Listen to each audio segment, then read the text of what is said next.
শুধু তাই না, চীন এখন পরিকল্পনা করছে এক ভয়ঙ্কর সাহসী উদ্যোগের, এমন কিছু যা অন্য কোনো দেশ কখনো ভাবতেও সাহস পায়নি। কারণ এই অন্ধকার আর চাপাময় সমুদ্রের তলেই লুকিয়ে আছে এক অমূল্য এক ভান্ডার, প্রাকৃতিক সম্পদ আর বিজ্ঞানের না বলা রহস্য।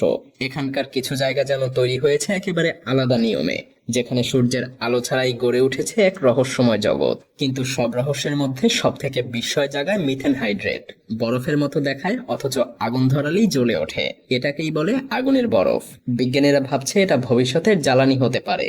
কিন্তু ভয় এখানেই, এই জমাট বাঁধা বরফ থেকে গ্যাস তুলতে গেলে যদি নিচের স্তরে বেশি নাড়াচাড়া হয় তাহলে সমুদ্রের তলদেশ ধসে পড়তে পারে, অথবা একসাথে ছুটে বেরিয়ে যেতে পারে বিপুল পরিমাণ মিথেন গ্যাস, যা শুধুমাত্র সমুদ্র না, বায়ুমণ্ডলও বিষিয়ে তুলতে পারে। আরও আছে সেই ছোট ছোট পাথরের মতো জিনিস যেগুলোর ভেতরে লুকিয়ে আছে কোটি টাকার ধাতু, যাদেরকে বলে পলিমেটাল নডিউল। এসব দিয়েই তৈরি হয় আধুনিক ব্যাটারি, ইলেকট্রিক গাড়ি আর টেকনোলজির ভবিষ্যৎ। সামনের শতাব্দীতে এসব পদার্থের চাহিদা এতটা বাড়বে যে যেসব দেশ পিছিয়ে আছে তারা তখন আরো অনেক দূরে ছিটকে পড়বে।